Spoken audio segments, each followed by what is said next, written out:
of the steering committee of the League of Women Voters, and I've had the pleasure of introducing a number of programs, and this looks like a very good crowd. The League of Women Voters is a nonpartisan political organization of women and men that will soon be celebrating its 100th birthday. So all you League members here, congratulations. And we're looking forward to seeing you at the big party. And if the rest of you join the League, you can come too. We're nonpartisan because we never support a political party or candidate. We're political because we take positions on public policy issues after we've studied the issues, discussed them, and come to a consensus as a group. The League encourages informed and active participation in government. The League works to increase understanding of major public policy issues and influences public policy through education and advocacy. Now that sounds like very heavy stuff, but I just want to tell you that when my granddaughter was 9 years old, I dragooned her into coming to a League meeting. And I put her in a distant place in the house where the meeting was being held. But of course, she has a healthy curiosity, and she snuck down to the top of the stairs. And when the meeting was over, she was very irate. She said, "Nana, you told me you were going to work. I heard you all laughing." So there's a lot of not heaviness, but there's a lot of heaviness, but also lightheartedness and companionship when you join the League. Tonight's program is presented in collaboration with FCTV, which is taping this program for broadcasts at dates and times that will be announced in the Falmouth Enterprise. Now, distinguishing fake news from reliable information is closely tied to the League's core mission of encouraging informed, active participation in government. If you are a voter, you are an active participant. We've all heard the term fake news, but do we share an understanding of its meaning and its effects on our political life? How can we differentiate between an honest difference of opinion and an intentional effort to mislead? Is fake news merely a slick slogan or an expression of an ongoing threat to our national discourse and to democracy itself? How do journalists go about vetting for news for reliability? How can we, as consumers of news, assess the credibility of what we are reading and hearing in the media? These are some of the questions that our panelists, Bill Huff, editor of the Falmouth Enterprise, excuse my back, Bill, and Dr. Jane Scarborough, a retired professor of American constitutional law, will discuss this evening. We hope that you'll have questions after the speakers have concluded their remarks, but just one caveat. The League will not take questions that include comments that place blame for fake news on a particular person or political party. Our fearless and fearsome moderator, former League President Judy Stetson, will ensure that we proceed in a civil and nonpartisan manner. Judy. Thank you. I think I'm going up. Repeat that. Okay.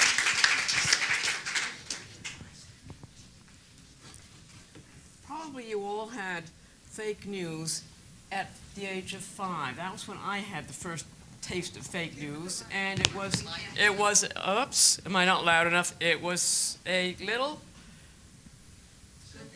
story read aloud to me by, has this turned itself off again? Read aloud to me by a grown-up, and it was about a shepherd boy taking care of his sheep and being bored. You know the rest of the story. Wolf, wolf, wolf, wolf, fake news, fake news, fake news, and the end of the boy and the sheep and the real penalty of fake news. So that's my first introduction to fake news. Just to put you in the real background news. All right.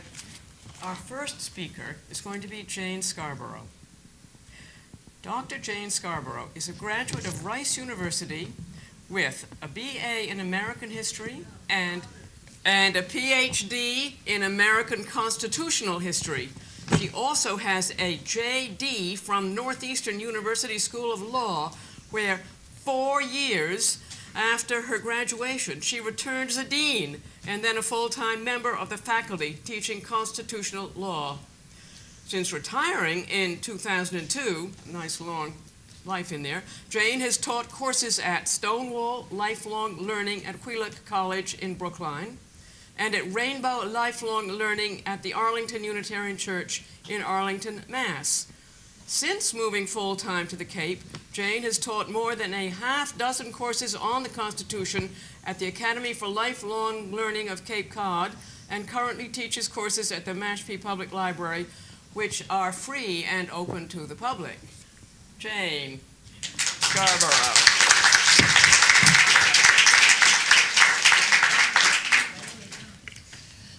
You know, fake news and real news. This is the real news side, and this is the fake news side. Is this on? It doesn't sound like it. Is it on? Yes. Okay. The professorial part of my experience has to have me behind a podium so I can hide if things get a little rough. George Orwell wrote, "The very concept of objective truth is fading out of the world."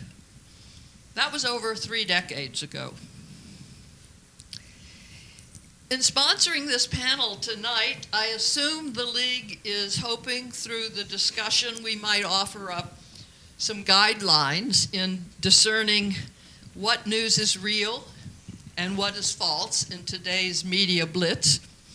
I'm hoping Bill has some practical suggestions along those lines, as my remarks are more focused on offering an historical context within which hopefully we can take some comfort that we've been here before. This problem is not limited to our country alone, but is apparently a global phenomenon. Only 13% of the world's population enjoys a free press, and by that I mean a media environment where coverage of political news is safe and the press is not subject to onerous legal or economic pressures. I don't know how much longer we will be included in that percent, if we are now. Just last week, the United Nations published a new handbook entitled Journalism, Fake News, and Disinformation, which was commissioned by UNESCO amidst growing international concern about a disinformation war, a war in which journalism and journalists have become prime targets. This past Monday, the president and editor-in-chief of Reuters, Stephen Adler, had an op-ed in the New York Times in which he described the international effect of this assault on free press, chronicling the arrest and sentencing of 2 Reuters reporters in Miramar. Those reporters, through their on-the-ground journalism, exposed the indisputable fact of the ethnic cleansing of the Rohingya. The Miramar authorities were forced to admit a massacre in a small village had occurred, but despite that, the government's admission, the reporter's trial and conviction went on. Adler concludes his opinion piece by calling on the United Nations to insist that, quote, "the suppression of a free press contradicts the very nature of democracy and cannot be tolerated," end quote. So information fabrication is not new. Governments and powerful individuals have used information as a weapon for millennia to boast their support and quash dissidents. Octavian famously used a campaign of disinformation to aid his victory over Mark Antony in the final war of the Roman Republic. In its aftermath, he changed his name to Augustus and dispatched a flattering and youthful image of himself throughout the empire, maintaining its use well into his old age. So if information fabrication is not new, what is fake news? After naming it their 2017 word of the year, publisher HarperCollins defined it as, quote, false, often sensational information disseminated under the guise of news reporting. The UNESCO director who oversaw the production of their new handbook defined it this way: fake news is an oxymoron which lends itself to undermining the credibility of information, which information does indeed meet the threshold of verifiability and public interest, that is, real news. Fake news, then, is an old story fueled by new technology. Although use of the term has definitely benefited from the patronage of President Trump, it didn't start with the current administration. Think of the overly optimistic dispatches from the Vietnam War and the underreported and unreported stories we now know to be true, like Kennedy's affairs, Johnson's corruption, and Reagan's dementia. One difference, of course, was that we are now exposed to unbelievable number of sources. At that time, we didn't have all those sources. Walter Cronkite would come on the air, and what he said, we all believed was true. Hopefully it was most of the time, but we know that our government historically doesn't have exactly a perfect record for that. So what is new is the technology, the speed, the breadth, and the low cost of the dissemination of news, any news, real or fake, through the internet and social media. We are now living in what many are calling the era of post-truth. Now, I don't really know what that means. Maybe it apparently means we have moved beyond truth, whatever that means. What is worrisome, though, to so many, is that the idea of post-truth is not just that truth is being challenged, but it is being challenged in the service of a political agenda that is at odds with some very basic democratic values. Today, when we see and hear the office of the presidency locked in combat with some news sources like the Enterprise, the New York Times, and the Washington Post, it is a reminder of the importance of the press as the so-called Fourth Estate. What is the Fourth Estate? Now, I know some of you can answer that because you were in my class, right? But I won't call on you.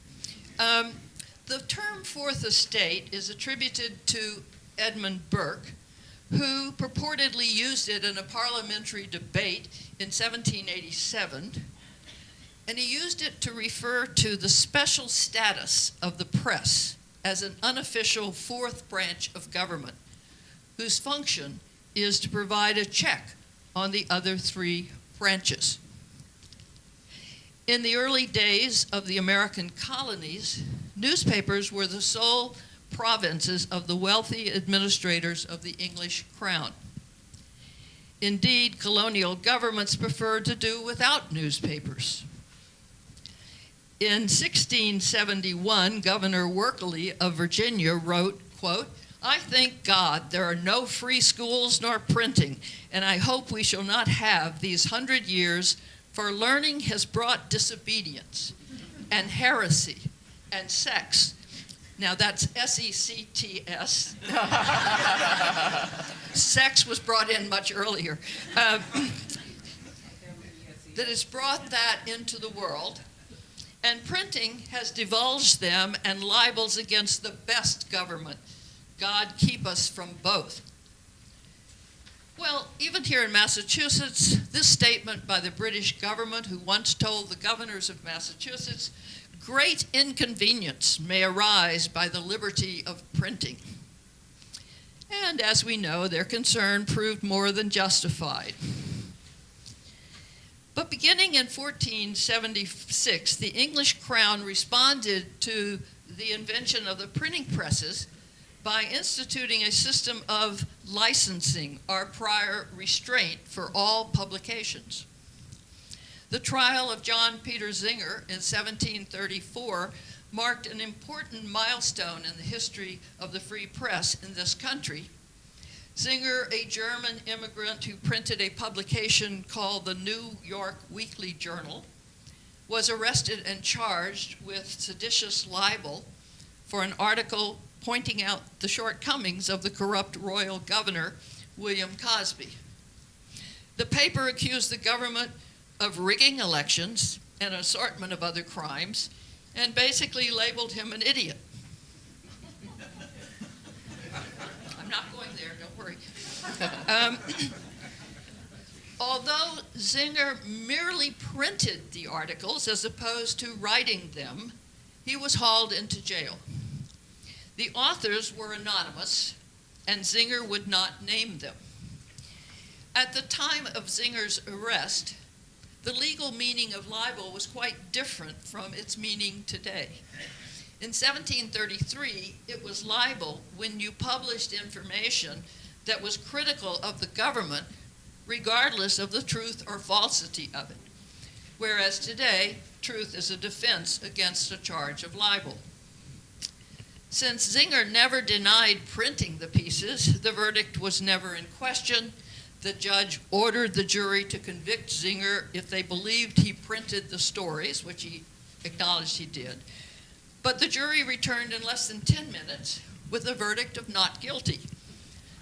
As happy as colonial publishers were to see Zinger vindicated, they noticed that he had spent 10 months in jail awaiting trial and his printing shop had been burned down. Clearly, a newspaperman's livelihood and liberty prior to the Revolution still depended on the forbearance of the British government. Thomas Jefferson famously said, "Were it left to me to decide whether we should have a government without newspapers or newspapers without a government, I should not hesitate a moment to prefer the latter. But I should mean that every man should receive those papers and be capable of reading them." As Jefferson emphasized, this free flow of information to the public is essential to preserving our American democracy. There's a reason that freedom of the press is in the First Amendment of the Bill of Rights. The primary purpose of the constitutional guarantee of a free press was to create this fourth estate, outside and independent of the government, as an additional check on the three branches. The apartness of the fourth estate as an independent force in society is crucial to the concept of the fourth estate. For the press does not share the same aims as government or the legislature or the executive or religion or commerce. I guess it's a little more about commerce these days. But it is or should be an outsider. It has been said that the press has power without responsibility. But the lack of responsibility is one of the important aspects in which the press is different. Of course, the press must be responsible for its own standards and ethics, but they don't have to respond to party leadership. They don't have to make compromises necessary in politics or answer to shareholders.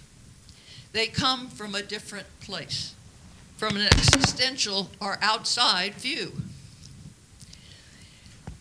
This outsider's view, as an aside, is, with respect to the role of the press, is why the consolidation of the media giants today calls into serious question the separateness and outsider role so vital to the functioning of the press as the fourth estate. Despite the primacy of that expression in the First Amendment, it didn't take long for the executive branch of our government to find the Fourth Estate inconvenient.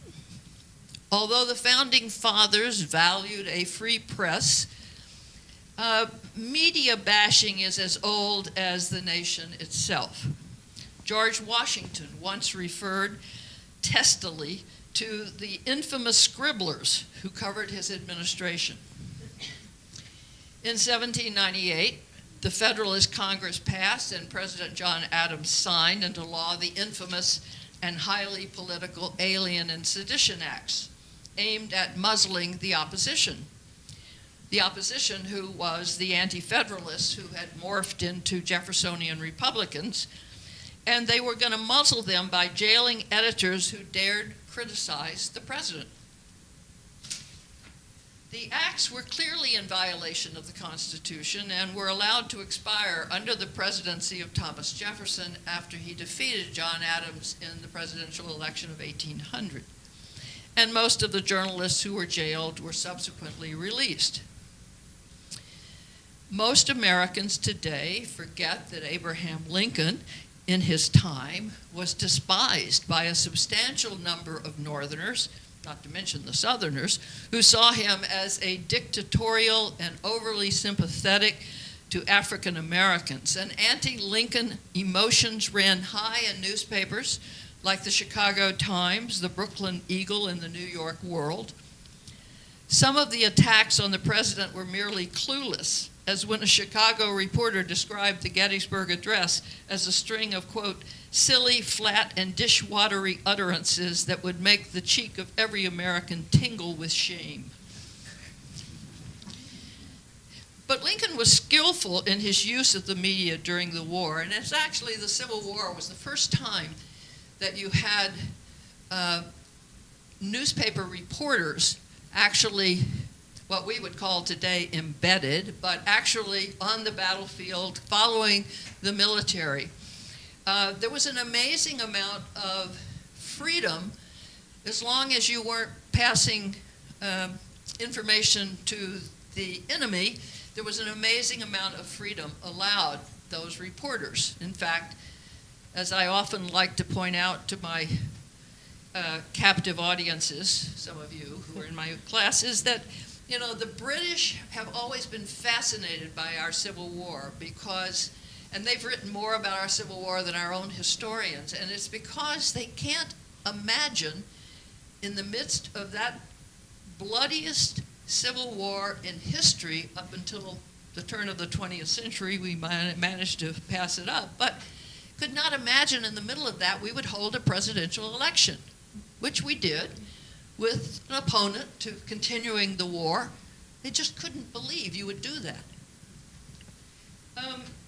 But most of the leading American newspapers were anti-Lincoln in 1860, and they remained anti-Lincoln until, as one commentator said, April 15th, 1865, when they suddenly discovered that the president had been the greatest man in the world. My point here is that a tense adversarial relationship between U.S. presidents and the press is nothing new, although the current level is perhaps by degree worse. A few final thoughts that I hope might engender some interesting discussion later. The emergence of cable news networks is troubling to me, even though I have to admit I'm an addicted news junkie. But the unintended consequences of networks who actively promote one partisan side of important issues seems to me to further undermine the press's legitimate role.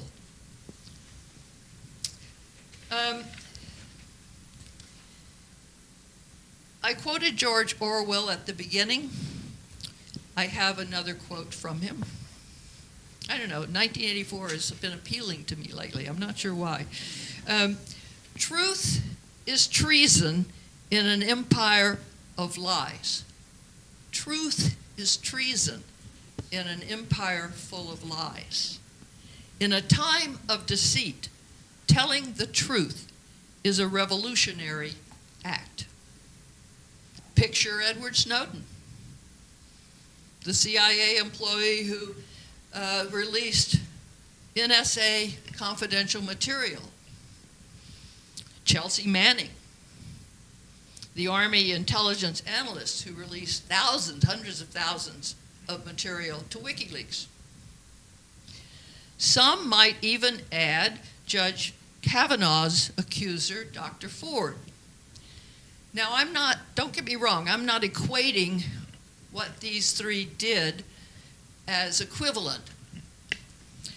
But all three took a stand or made a decision to push back against the societal truth at the time. Finally, journalism is history written in a hurry, or as someone said, history's first draft.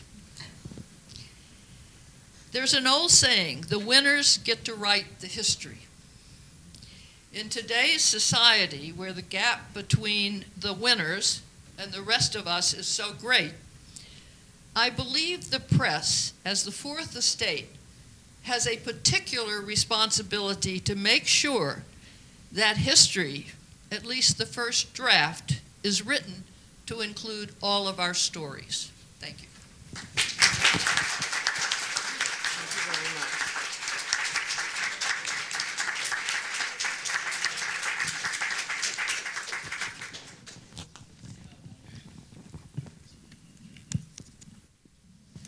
Thank you, Jane. Am I going to be loud enough? Thank you. I am going to, before I introduce Bill Huff, I'm going to take you back, since Jane compared the Enterprise to a couple of other papers I've heard of, to 1960, when I came to town from Cambridge, and my mother's friends all said, is she going to learn how to mend lobster traps down there? And I kept on listening to WGBH, and I wrote a letter to a man whose name may be familiar to some of you, Robert J. Lertzema. Dear Mr. Lertzema, here I am on the Cape. What, should I go to the Globe, where I grew up, or should I go to the New York Times? The answer came back, Dear Judy Stetson, try the Falmouth Enterprise, period. True story, back then. The bio that I have to give Bill is really, I hope must be very well known to you, because it's a very sketchy bio. He is a graduate of Hampshire College and began working at the family-owned newspaper in 1982. He and his sister, Margaret Huff Russell, were named co-publishers in 1994, and Mr. Huff took on the role of sole publisher when his sister left the business in 2005 to manage the 300 Committee, Falmouth's land bank. Mr. Huff formerly co-published On the Water magazine, a fishing publication he established with Chris Mangan in 1996. He sold his interest in On the Water when Miss Russell left the newspaper. He is married to Monica Huff, who teaches at Falmouth Academy and has 3 grown children plus a new grandchild. Bill.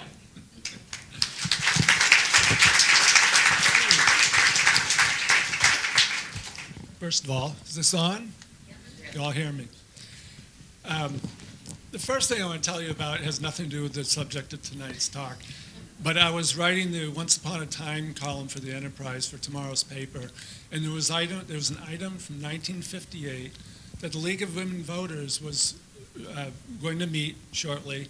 And among the agenda items was whether the town should have a part-time board of selectmen and a town manager. And that was how many years before that change actually came about? I thought that was very forward thinking. Anyway, I'm nowhere near as organized as Jane Scarborough, and I didn't come with prepared remarks, although I have an outline in my head. But I want to start with, I suppose, a disclaimer. As an editor of a community paper, I need to know a little about a lot of things. So I'm really not an expert in anything except possibly fishing. But I gave up that magazine a while ago, so I'm not sure I can even claim that.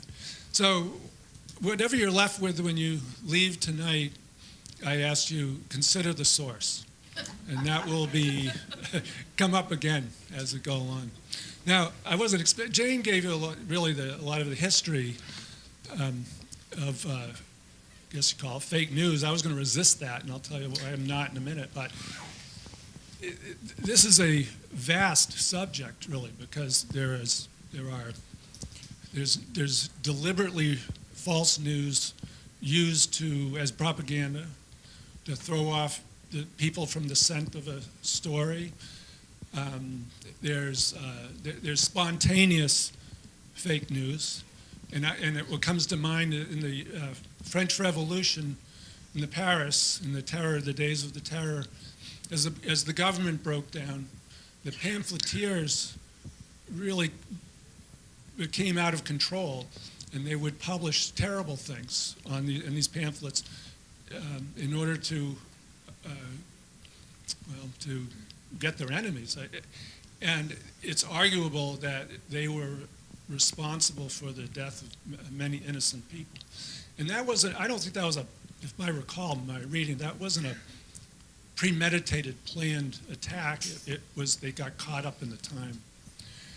And then there was, of course, on the other end of the spectrum, you have Joseph Goebbels, the Nazi propagandist, who was very adept at fake news.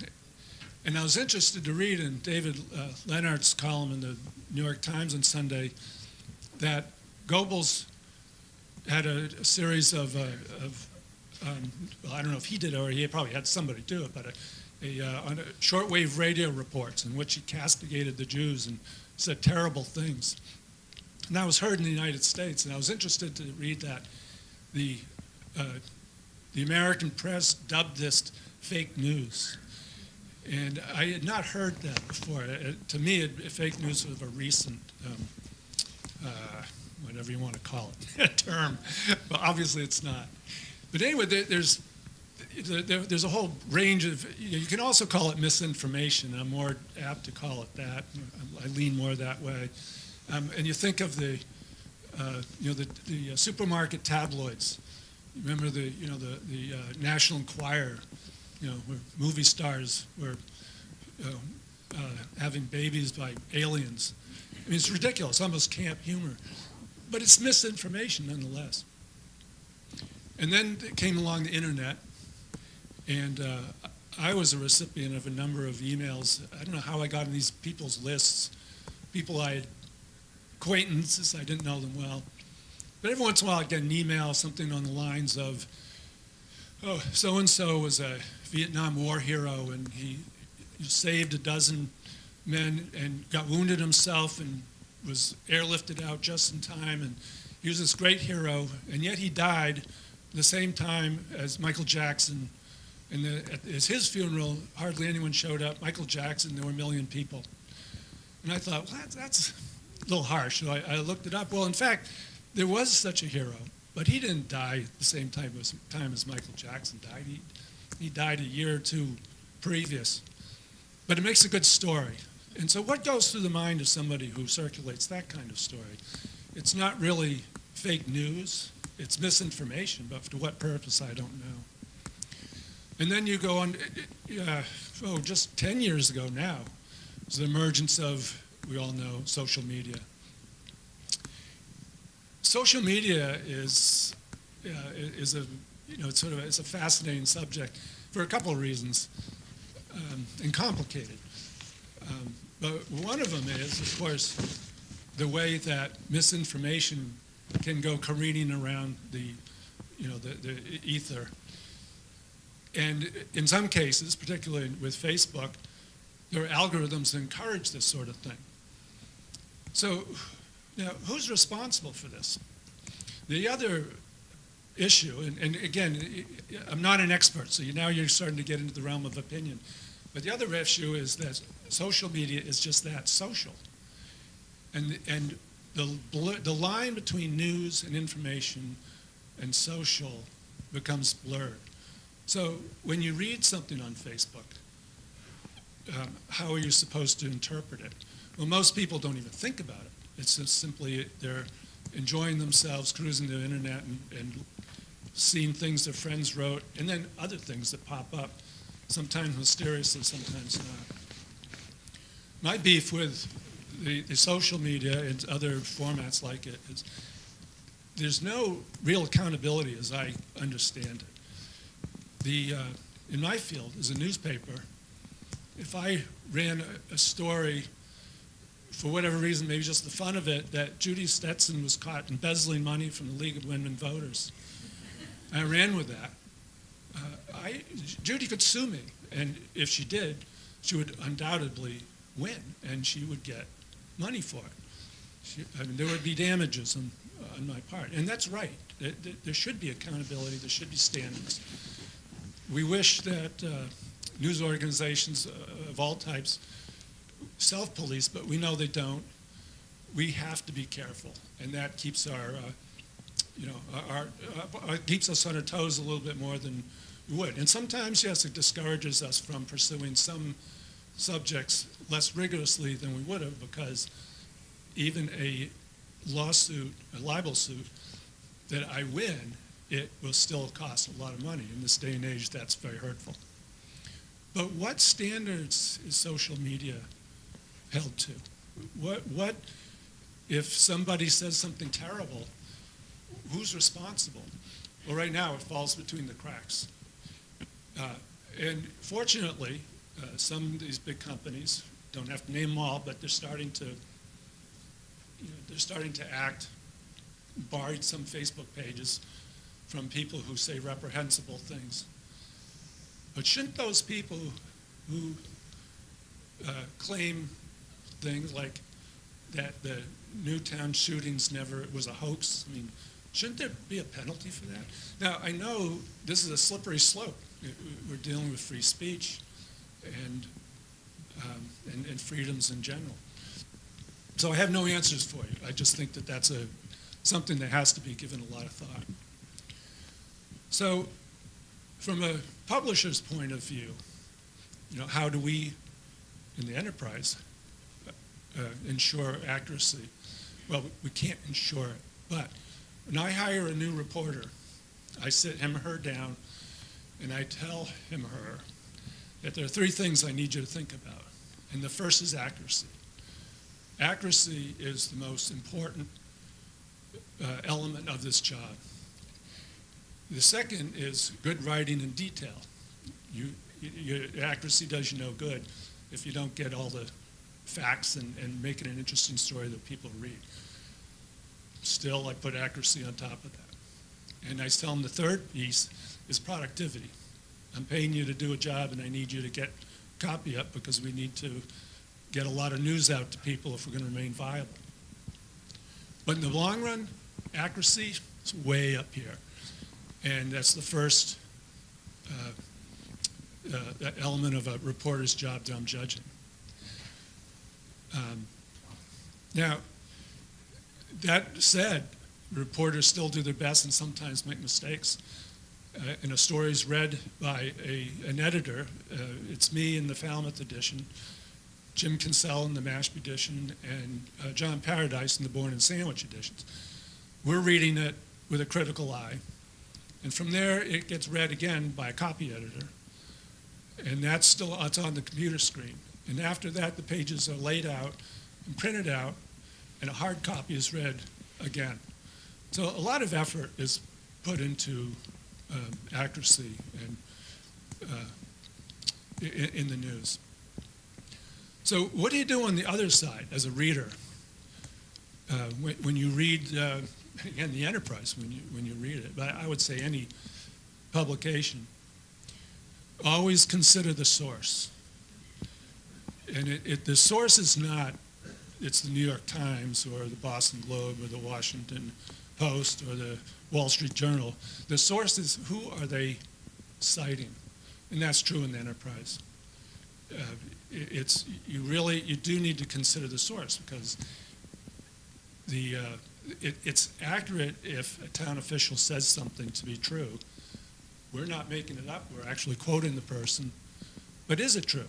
I mean, you do need to read critically. Now I'm going to meander a little bit because Jane gave me prompted another thought, and she talked about the television news and the partisanship. But there's another element of that, and that's that, and this also turns up in print. It's when I think that increasingly writers are becoming more opinionated, their opinions seeping into stories, creeping into stories. And often I agree with it, but it still bothers me because it shouldn't be that way. I mean, it should be a very clear line between what is news reporting and what is opinion. And I've read numerous stories in the last 6 months to a year, and it bothers me very much. In the New York Times, and I think that story really should be on the opposite editorial pages. Should not be on the front page. Another practice is coming up with papers in the Boston Globe. Cape Cod Times is doing it. It's a national trend, I'm sure. They'll run an opinion piece on the front page, and they'll be very clear about it. But again, the line between opinion and fact starts to get blurred when you mix it all up. Now, again, as far as sources go, it's not just who said it, but sometimes you have to really read critically. And if something jogs strikes you a certain way, you really need to follow it through. And I'll give you an example. I talked about somebody tonight. The New York Times recently cited a story, a white paper by a guy named Playhouse. I can't remember his first name off the top of my head, from the Decatur Center, or Mercator Center. Anyway, his claim was that if there was Medicare for all, that the spending would just skyrocket, trillions over 10 years. And I read this, and it struck a unpleasant chord with me, because running a business, dealing with the increased cost of health insurance is absolutely crippling. We're going to spend an enormous amount of money this year, and that's the company spending. That's not what the employees contribute. That's not their co-pays. That's not their out-of-pocket expenses. And I just know that the cost of health care is staggering. So how could this guy make this claim? So I went, thanks to the internet, thanks to Google, I could find that paper very easily, and I gave it a good hard read. Well, yeah, federal spending will go up, but nowhere is net spending addressed. And that's the kind of thinking that I encourage everybody to do when they're reading any sort of news. So where are we going with this? I'm an optimist. I think that I think at least in the United States, I think the Republic will prevail. I think the Fourth Estate will prevail. I know the newspapers are under tremendous pressures right now because of the change in business model, and I'm very optimistic about that. I think that this is something we can all deal with, all newspapers, my colleagues, and media companies. But an offshoot of that, of course, is that large corporations, they are not media companies. They're just, they're buying newspapers for investments, and then treating them and running them as investments. And the newsrooms get squeezed and degraded. But anyway, I'm still an optimist, and I think that a lot of newspapers will prevail. There's a lot of interesting things happening. But the other reason is because of meetings like this. I mean, fake news, misinformation of all sorts has been out there a long time. But have we ever sat down and talked about it this way? I don't think we have. And I think that there's a whole generation growing up who cares about this this sort of thing. It's an interesting note. Of course, I come back to social media because, in my opinion, that's one of the more serious areas that we need to be concerned about. And again, because of this, the question or the vagueness of whether it's really news or whether it's just, social interactions. Which I had another thought. I was talking to a young reporter. She had spent quite a long time at the New York Times, so I was a little surprised. And Facebook came up, and I sort of scoffed, and she said, what do you mean? This is, it's like a town hall discussion or a discussion at the library. I thought, no, it really isn't, because people say things on Facebook that you would never say in front of other people, sort of like yelling in the car. But anyway, the encouraging thing to me is that Facebook is actually a media for older people. Younger people are, they're texting, and believe it or not, they're doing a lot of reading. So, again, I just sum up by saying I'm very optimistic, and I think most of us, or many of us anyway, are recognizing that there is fake news, misinformation, and the misinformation can be damaging if we don't act and do something about it. And again, I have no idea what that is, but I do. We all know there's something that needs to be done, and that's the first step in the process. Thanks.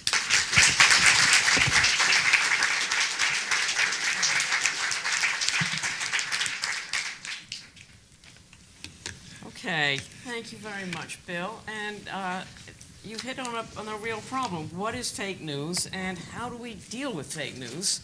And one of the first questions that the League has is really about that. Trust in traditional journalism is declining from 53% in 1997 to 32% in 2016, according to the Brookings Institute.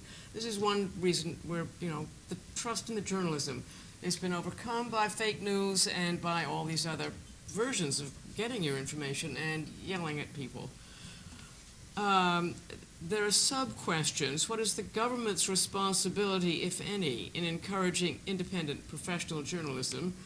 I, from my own perspective, would worry about the government taking any responsibility. What is the news industry's responsibility? And Bill says, I don't know. Today, their financial footing is disappearing. More, in my heart, can the educational sector improve funding for and teaching critical literacy? Critical literacy. Just what Bill was talking about.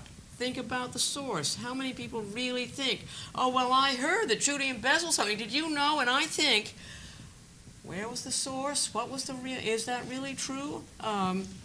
So the educational educational sector, really, how do you think? And what tools, giving kids, all of us, tools to think critically? How can we make the public more critical of think critically? And I would like to have Bill answer first and Jane answer second. Good. I didn't hear a specific question, but it did. Okay. Go How ahead. can we deal with fake news? Really deal. You've said we don't know. Have some ideas.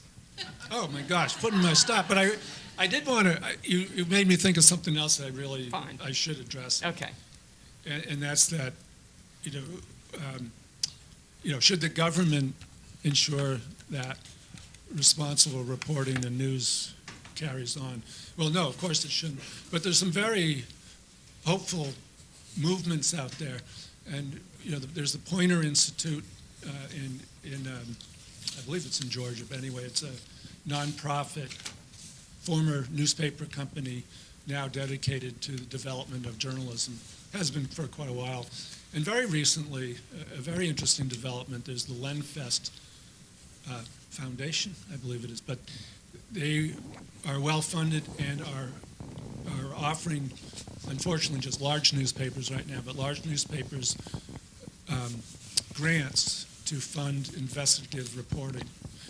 So within the industry, or in the fringes of the industry, perhaps, that something is being done about it. Now, back to what do we do about it?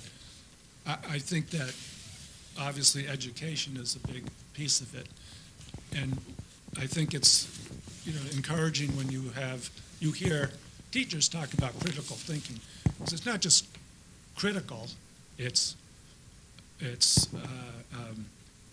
self-aware thinking. And again, I think that government can get involved. I'm going to step out on a limb here, but some of these social media companies, I think, are too big. I mean, there are just enormous amounts of money out there. And unfortunately, money is very powerful and it's very directing. So I think that we may be in a place where the government needs to step in with antitrust actions. That ain't going to happen anytime soon. But, and again, I'm out on a limb. This is just my opinion. And I'm sort of groping for answers, because I think I'm sort of came to that realization probably only a couple of years ago that, we really have to do something. Before then, it was, there's all this mess out there, but I'm doing fine. I'm going to keep doing what I do. But also, I need to stress real briefly this, the fake news. I mean, there's fake news that's so in your face. It's obvious. I mean, again, I brought up the National Enquirer. It's almost funny. It's probably was meant to be funny. But and I know I'm not supposed to go this here, but I can't help myself. It doesn't help when the chief executive of the country is dissing news organizations and calling fake, real legitimate news, maybe not totally legitimate, but 99% legitimate, and he's calling it fake news. That's very destructive. So who does something about that? Well, I do. I vote. But anyway. Thank you. No. I think we're just... Well, I like the idea, have an idea, okay? Judy said, think about something. So I thought you did pretty well there. And I was busy trying to have an idea. I think one of the issues is that we live in such bubbles, in such echo chambers. And it's not only on the basis of economics, and it's on the basis of geography, but generationally. I mean, I don't know about you, but I don't know what these young kids are doing. I mean, I know it's not what I did, and I don't have a lot of understanding about it, but I think we need some understanding about it. Because I do think education is a key, but that takes place at all levels. It takes place at home, it takes place in schools, it takes place in the community.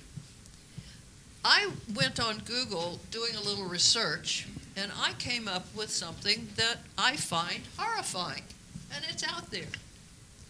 Anybody here heard of fake news generators? There are all kinds of them online. Here was one ad. 6 free fake news generators to prank your friends. Are you thinking to surprise your friends by creating a fake newspaper? Isn't this an awesome idea? This is definitely the best trick to cheat your friends by making a fake newspaper. They have all kinds of equipment. I mean, not equipment, but, all kinds of apps and things on these generators that you can create. They can give you the front page of the Enterprise where you can just change things. They can give you the New York Times. I found that shocking. Now, maybe I've just lost my sense of humor, but somehow pranking your friend, I mean, I think this was put out there to look even more innocent than I take it, but I think it's unbelievable. Now, is there some way we can regulate that?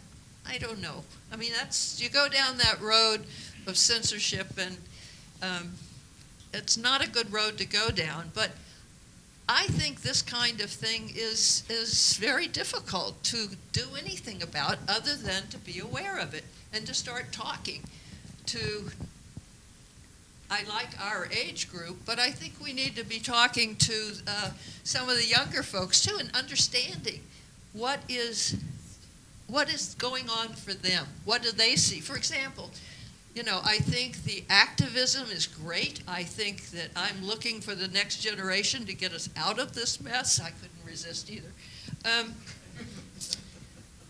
But I think we need to understand and be supportive. Now, we have so many resources now. We have a responsibility to check things out. I mean, you have, like, the Library of Congress sitting on your computer desk. There's no reason that we can't take on our own responsibility to verify, to check the resources. But it's very difficult. It's a little overwhelming. But I do believe that, I don't know, I was just very distressed about finding that. But then I got into it. It was fun. I'm sending one out to everyone. I've got you all. I'm going to get the list from Sylvia tonight, and you're going to get my fake news. I think one of the things that I find interesting, and I don't know, Bill, if you have looked at this, but the news media, particularly the cable networks, they have all of these reporters who are on those shows constantly, giving them the latest understanding of what's going on. And as I say, I admit it, I'm a junkie. I love to watch it. But I also wonder what that does to the print media. I mean, before they've even got the article out, they're there telling us what it's going to say. But I think we need to hear from what you guys think. Thank you. I don't have any ideas either. I am agreeing with that. I have some more questions, but I think you have been an excellent audience. I now want you to be participants. Yes. So pop up a hand, and Sylvia, you'll go ahead, and sir in the middle back there. Sylvia, do you have a mic? I have a mic. Thank you. I don't think I need a mic. Oh, the TV may need you. I don't know whether the TV need. Okay. You want him in the aisle? If that's okay. That's helpful for the. Everybody do what I'm doing. Good. Okay, why don't you? Anyway. Do you want to face the audience? Well. Hi, Bill. No. Okay. Let me get out of here. Okay. Okay. All right. Okay. All right. Now, everybody, don't do what I just did. Okay.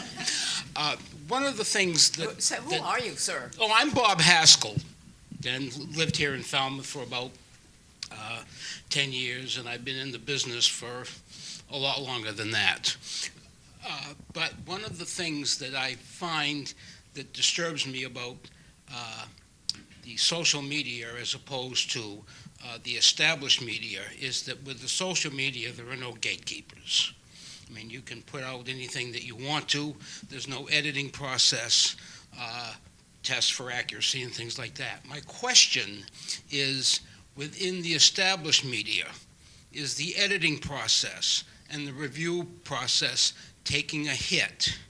Because the industry is taking a hit financially. And it was, just 3 or 4 years ago that the New York Times laid off a whole bunch of copy editors. Well, I mean, so I'm wondering if that is a concern on two counts.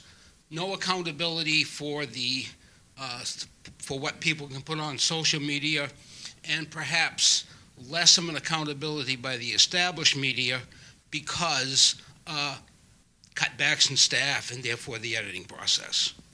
Bob Haskell has just given you an example of what you should not do. I would like you to address your questions to each one so that each one can answer. I don't think you wanted Jane Scarborough to answer that question. I want to either. Listen, they're both pros. That was just me being fearsome. Go ahead. They're both pros. Either one, take it. It was for Bill. Go ahead. Yes, so I honestly, Bob, I can't answer that question with any inside knowledge, but we know that the first to get laid off were reporters. So media companies have laid off the feet on the ground, and they've been doing that for a decade now. So it follows that copy editors and editors would also be laid off because there's simply not the volume of work. I'm not seeing any more corrections in the papers. I'm not seeing any more newspaper people leaving in disgrace. They've been doing that for quite some time. My thought just went, I had lunch with Eileen McNamara, who's a columnist for the Boston Globe for a long time, and got the inside on some of the, Kevin Cullen and Mike Barnacle. And it was very interesting to hear her take on it. In Mike Barnacle's case, her read on it was, and she was very definite about it, that the editor should have caught him long ago, that even his colleagues were rolling their eyes. Whereas Kevin Cullen, you might know, he got taken to task not too long ago. And she said that was a hack job. That should never have happened to him. I'm sort of rambling, but the point is that I don't think it's a problem with editing and screening and vetting of news. I don't think the financial situation is. I think the financial situation is hurting the amount of news that gets brought to you. The number of correspondents in Washington has dwindled by, I can't give you the numbers, but it's a tenth of what it used to be. And that's what really hurts. Jane? Well, just a postscript to what Bill was just saying, and where we really are losing correspondence is in the international arena, because that's so expensive. And as the world is getting smaller, the global news is more important than ever. And I think as a culture, as a country, we tend to be pretty ethnocentric. I mean, we really don't, you go abroad and they know everything about us, and we know, I'll speak for myself, but I don't always know much about what's going on there. But that's a really expensive enterprise. And again, it tends to fall to the heavy hitters who can afford that. But it's worrisome at a time when we need more than ever to have coverage in around the world. It's just a PS to what Bill is saying about the pressures, the financial pressures, and how it's affecting the coverage. Next. Yes, Doris. Doris Epstein of the League. Last week's New Yorker magazine has a fantastic long article on Zuckerberg, who is head of Facebook, and describes the process of it coming into being and the extreme complications about monitoring and the impossibility of it, all the people who do it, and it's worldwide, and he has no way of reducing the number of people from outside of the United States, too, who take advantage of it. And people need not use their real names at all. And we all know, in addition to that, the people in the Ukraine and other places who got into such platforms and created news supposedly coming from the United States. It's an extremely complicated article that's very lengthy, and I think you'll find useful. Yes, sir, way back there, yes. Sylvia, straight down the aisle. I'm sorry. My question is for Bill Huff. You say that once you consider the source, one of the things that seems to me is how do you really measure truth? And that is by fact-checking. And why we don't have independent groups set up, to, at least for the established media, to fact-check and rate the groups just the way you do airlines. Are airlines coming, what percent of them did come in on time? How does the New York Times stack up in terms of fact-checking versus some other? All right, Harvey Fishman, I'm going to expand it so Jane gets to tell us what truth is. But Bill can answer first. I honestly can't answer that because I don't know. As I told you, I'm a community journalist, and I don't know what goes inside the walls of the New York Times or the Wall Street Journal. But I can tell you that, often people say to me or one of our editors, why didn't you check that story? And the short answer is, we don't have time in a day to run down every fact that we're told, say, by town official, somebody in the neighborhood. We have to vet that from what we know of the people and what we know about the town, which is really considerable. The longer answer, or maybe it's not so long, give me a $50,000 grant every year. I'd be happy to set up a fact-checking department in my newspaper. But we don't, we just don't have that kind of, we don't have those resources. Your newspaper to do it. I want an independent group to do it on across the board, not within each. Well, that's an interesting idea. There's a fact check, a website, and Jane's nodding. There's probably others, but there's no organized, if you mean a systematic, or body that does this for all. Yeah, there's factcheck.org. There's another one called USA Facts.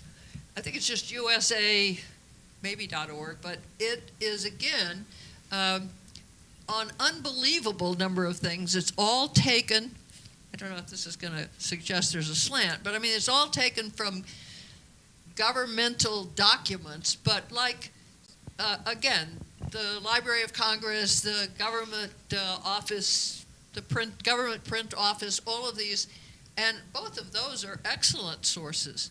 When I see something online that comes from, all of these wonderful names of foundations and institutes, you can pretty much be assured with some of them that that's not what they do. But the first thing I do is look at what it says about us. Then I look at who is on their board or who writes for them. And again, we have the wherewithal to do that now. We don't all have the time to do it, but we have the wherewithal to do it, and I think it's important to do that. Truth, well, there's my truth, there's your truth. Exactly. But, I always cite on my first class day the late Senator Moynihan, Daniel Patrick Moynihan's statement that now gets talked about all the time, not always given, he's not always given the attribution, but that, you're entitled to your own opinion, but not to your own set of facts. Now, facts are not truth. Truth is facts are selective. I mean, again, in law school, one of the first things that young students learn, which is often very distressing to them, is that the law doesn't just speak to you and tell you what to do, any more than history. History is choosing what you are going to look at, choosing what facts you're considering. So there's always that subjective lens. But we need to know what is our own subjective lens and be familiar enough with it to, again, not just assume that I like that because that's what I think. You need to challenge what you think. And one of the best ways to do that is to talk to people who don't think the same way as you do. Now, that's gotten hard for some of us, I must admit. But I think that whenever possible, it's great to have a conversation with someone who has a totally different experience from yours. And that's, again, hard in our little bubbles and in our echo chambers. But we need to somehow find ways to come out of our safe, comfortable situations and talk to people who may not make us feel so comfortable, and vice versa. This young lady here has been trying to get a question, and That's as close as I can come to truth. Madeline Felker, you have the stage. First of all, I would like to thank you for the League of Women Voters and Miss or Mrs. Jane. Doctor. And Bill, who is a great guy, published a lot of things from me. Now, thank you for everybody who is here. I have to tell, I can't criticize anything in this country. I am an immigrant from Hungary. I was working under the Nazi and the communist regime as a journalist. I was trained before that the journalist responsible to preserve the true history, and I was able to run a department in the shortwave radio in Hungary for the United States and all the Western world. We in Hungary, all of the university students constantly had under the pillow this little radio and watched the Voice of America and a Free Europe radio. This was our Bible. And we had underground newspapers. The people went out from the business, the government papers, because nobody bought it. They tried new and new newspapers. And at last, the university students and the high school students and the journalists break the communism, break the Nazism with the underground press. Because we published basements everywhere, in the toilet, wherever we can, handwritten news. And this is what I agree with Jane. Listen to young people. The young people go out against the guns. Give them forum. Give them place in the newspaper. Opinion place. Young people, what you think? What happened here? Sorry, I have a big mouth and nobody can shut to tell the truth. But I was there, and Hungary is not communist now. Thank you.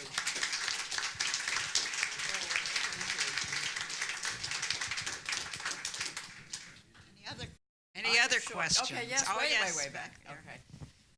And I think Jane Scarborough made an excellent point. It is uncomfortable to go where we don't know how to even talk the language of somebody else, and we need to be uncomfortable. I'm sorry, I have another one-sided question here. We all know that the newsrooms of the traditional media have been hollowed out over the last 10 years, and one of the effects of that is the echo chamber that each of the major stories, you can read all the same thing. They're just writing everybody else's story over and over and over again. There are so few reporters doing anything. So my question is, if you today could switch and your entire distribution of the enterprise was electronic, so you had no expenses for the paper version and the delivery of it, would that free up enough money for you to hire a bunch of reporters so that we could begin to feel that the standard media outlets have some genuine reporters doing some real work? Interesting question. No, because we still derive 75 to 80% of our revenue from print advertising.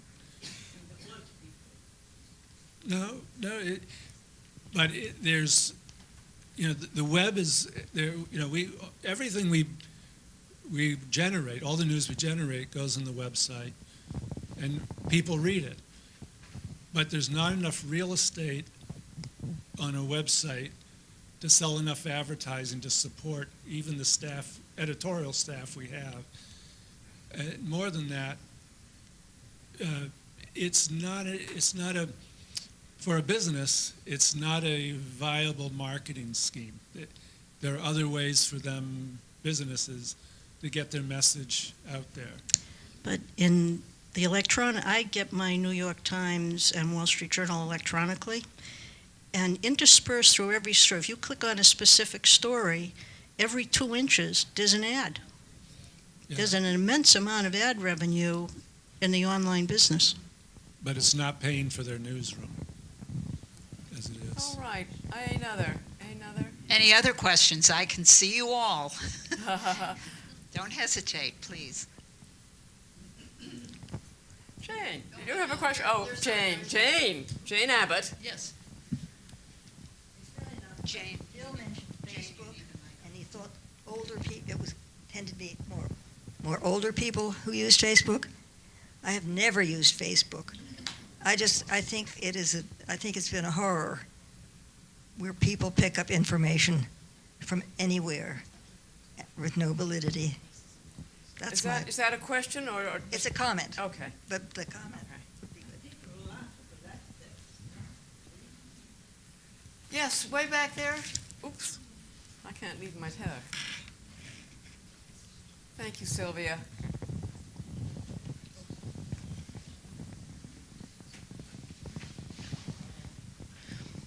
The point has been made that we're not here to be partisan, but I think the thing that's making fake news rise to the level of an issue, because we've been surrounded by fake news all of our lives, and most of us have had long lives. We know when we walk through the Stop and Shop that the Enquirer is what it is. We're able to distinguish that. We were taught in high school, even as old as I am, the difference between propaganda and news. I don't think that's different. I think that education's doing its job. I think that right now what's making fake news of concern is that there's a whole element of the government sponsoring fake news, and that's what's frightening. That anti-democratic element would have that level of power, and that's, I think, what fills this room today is nervousness about that change. Comments?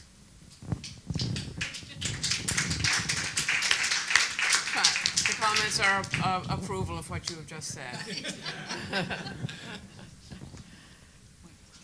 That is a sad comment. One of the questions that was prepared was how dangerous is fake news to the to democracy and the nation, and I think you've responded it's extremely dangerous. And we have various ways, suggestions. Sylvia, you? Is there anyone else? I have a question. Jane?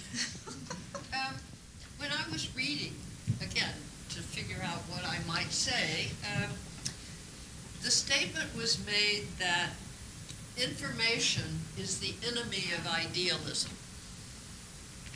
That information is the enemy of idealism because so much information ends up making cynics of us. And then this particular person was saying that that means that we then will accept cynical leaders, that somehow when there's so much information, you can't help but become cynical. Is that right? I just thought I would throw that out to see what, huh? Anybody have any, somebody convince me that it's not right. I don't know if I can convince you, but I don't have very clear thoughts on this, but I think the whole picture is a lot more complicated than that. I mean, there's a growing disparity in wealth. I mean, I mentioned before some of these companies, Facebook, Google, they command an astounding amount of money, and then there are people. We all know. Well, we won't get into people. Actually, we don't. This is a nonpartisan organization, but that also affects the way people think. And you talk about cynicism, and I think that helps breed cynicism. I think about young people and getting them engaged, and I think about how wonderful it was to be on the Falmouth Village Green when these young kids got up and articulately rallied for end of gun violence. I was in New York City around that time, and there were whole groups of kids going up and down Fifth Avenue and chanting and engaged. And this is a wonderful thing, except what do they think about their future and their lives when they look around and they see, or they must wonder, what does the future hold for them when wages are stagnant and some very, very wealthy people are still getting wealthier. Again, I think that also breeds cynicism. Yes. So I have a cousin who is diametrically opposed to me politically, and I get stuff from him all the time. I keep saying, "Take me off your list. I don't want to see this. I don't want to hear this." But his interpretation of the news is totally different. I mean, he'll take the same news event and see it completely differently and back it up. Snopes says this and all this, and Fox News says this and blah, blah, blah. I don't want to hear it. I don't want to see it, but I'm amazed how there's a whole, the news is completely different that he sees. And I think we realize that this country is literally split, and they're getting very different news. And that, to me, is frightening, that there isn't truth. And we keep hearing there's no truth anymore, or there's no such thing as facts. That, to me, is very frightening. I don't know where we go with Jane. that, but It's very hard to have a discussion if there are no common facts. In other words, if you can't even agree on what are facts, we just then put them together in a different way. We view some things more importantly than others, but you can't have those conversations today with a lot of people. And I know I'm saying go out and be uncomfortable, but it just doesn't help to rail at each other.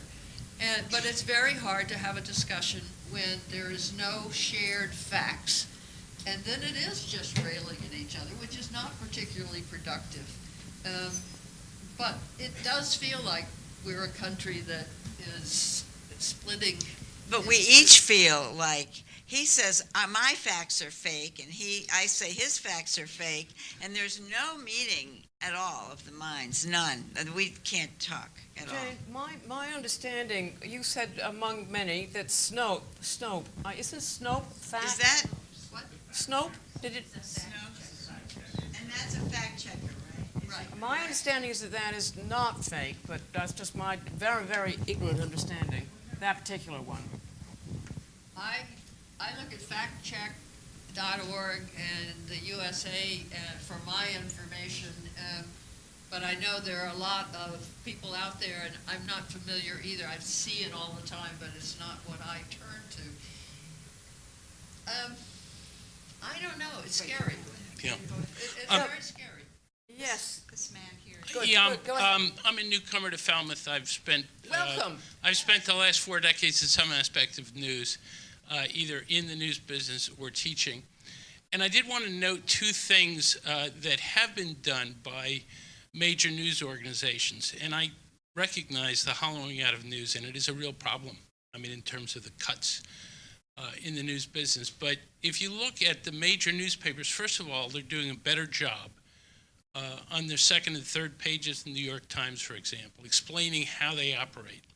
Part of the distrust in news is the fact that people don't know how newspapers work. And so that's one. A second thing that is an advantage of the technological age and of the internet is there is a difference. I do believe very deeply that there are facts, but people have to see what those facts are, and sometimes that can be done by linking to the evidence.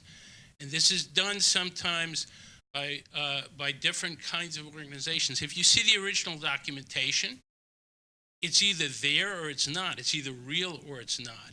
But then you have a set of facts that are below the interpretation of the fact. That's something that probably needs to be done more often in the news business. That runs counter to the whole problem that we have of less money at the same time. But it does help. Thank you. There was someone else who.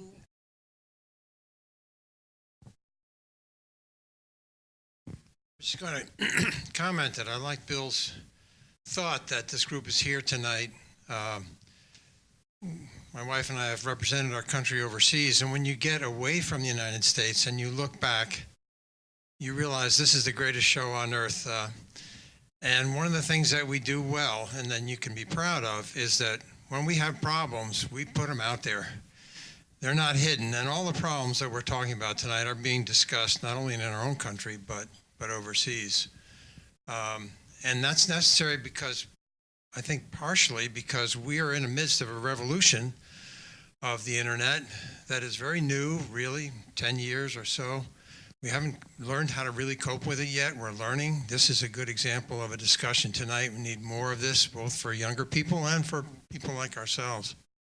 But I'm optimistic in the sense that, we are reacting. We are here. Democracy is a participation sport. We need to be out and involved. We need to try to talk when we can. I'm encouraged by the thoughts that are expressed here tonight. Thank you. Thank you.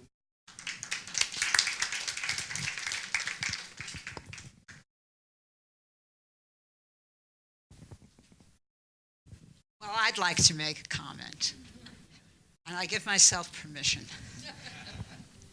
I was wondering, in light of all the comments that have been made about the split in our country's sense of commonality, of community, whether the media have a canon of ethics to guide them. I'm a retired attorney, and one of the first things I learned was that there was a canon of ethics that I'd better learn. I'd be tested on it, and I'd be tested on it informally because my adversaries would be checking to make sure that I didn't violate that canon of ethics. So it's for Bill, the question is for Bill, is there such a set of standards that the whole industry could at least tolerate, if not embrace? You mean, does one exist? Is that the question? Or would we like one to exist? Does it exist first? Not that I know of. Okay. Like the Hippocratic Oath, you mean, for doctors? Is that what you're asking? Yeah. I'm sorry, I am having... Like the Hippocratic Oath for doctors? Right, Okay. also, yes. Do you think if one existed that it would be enforceable, to some degree at least? No. Probably why it doesn't exist. The newspapers take themselves very seriously, and they have for the last 50 years. But you go back a little further than that, and there were some major newspapers that did things that today you would look at them and say, "Oh my God, I can't believe they're doing that. That is just totally irresponsible." And I'm not sure I'm going with that, other than to say that the you probably have a better idea, Jen, than me about this, but around the time of Watergate and then Reagan, that the newspapers have to show tell both sides of every story, and then newspapers took that to a ridiculous level with climate change, and somehow there were two sides to that story for so long. I mean, there really wasn't two sides, but so maybe newspapers would benefit by such a thing. I don't know. But it's hard for me to answer because I take this business extremely seriously, and I can't imagine. You could write a code of ethics, but I don't think it would affect me. I sincerely hope I follow it anyway. Thank you. Thank you. I have just one thought. Even if we couldn't reach the standards of a code of ethics, if we at least could embrace a common standard, that might be a start. And we saw the Boston Globe united most of the print industry in opposing the rubric that the press is the enemy of the people. That was one instance, maybe one brief shining moment when everyone united. And if the industry got together, if the schools of journalism sat down with working journalists and said, if we could have a perfect world, what would your goals be? That might be a start, even though we know we're not going to reach those goals or uniformly adhere to the standards. At least it's something that the industry could embrace and that we could teach to our kids. So that's. We could actually start with the preamble to the Constitution. It has all of the requirements of what we should be doing as a country, and I think the aspirational nature, even if it's not enforceable, the aspirational nature is very important. It's important for young people. It's important to see what we aspire to in order to make a more perfect union. It is built into our DNA if we would just recognize it. I would like to go briefly to the weeds of something that Bill mentioned earlier about, we used to have op-ed and editorial pages here and news here, and that's much less true. Should we try and get the media to go back to that? So a reader can say, that's so-and-so opinions. I like to read so-and-so's opinion. This is the news. Well, yeah, absolutely. Yeah, I mean, I think I was trying to say that, and I think Jane was too, that newspapers should get back to that, and that would build their credibility and the trust. Thank you. Yes? Time? Okay, sounds like the last question. No? Okay. Okay. Over to you. Go ahead. Bob Haskell, right? We've been spending a lot of time talking about newspapers, but what about, I think an awful lot of people in this country get their news from broadcasting, and should the broadcasters become more cognizant of their split personality, the industry's split personality, and how they are presenting the product? Well, yeah, I think absolutely, Bob. I think partly we're talking about print a lot tonight because I'm here, but I think Jane mentioned the broadcast and that, yeah, I mean, she addressed that, and absolutely. But you know, in the surveys that they take, only a third of the population trusts the news media. And that's shocking, given what we were talking about as what the fourth estate is and what its role is to inform the public. If 2/3 of the population don't trust it, then it can't perform that responsibility.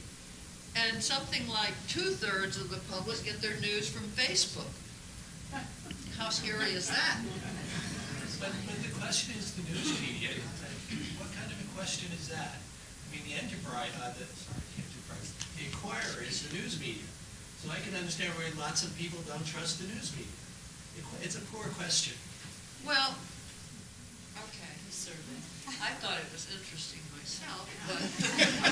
I thought it was discouraging. I mean, it is a question that lumps everything in together, and it's not a particularly telling question other than, maybe more poor questions, but if you ask people what institutions they trust in this country today, if he doesn't have that. the one that they most trust is the military. Now, that's the good news, bad news. I mean, it's the good news in some limited ways right now, but it's also really a scary thing. Anyway.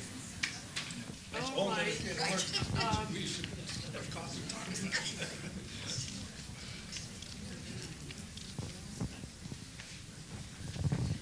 This isn't actually a question, I apologize for that. It's more of a comment. It depends on how you read that information about lack of trust in the media or lack of trust in any piece of the media. If you read that as a healthy skepticism, that's good. People shouldn't trust the media. Why would you?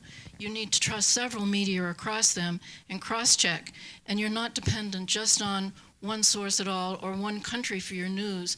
More and more people are listening to Al Jazeera, to BBC, to World News, getting a different perspective. I think people have learned to have a wider perspective and check more different sources. I see that lack of trust as healthy skepticism, a great deal of it. Thank you.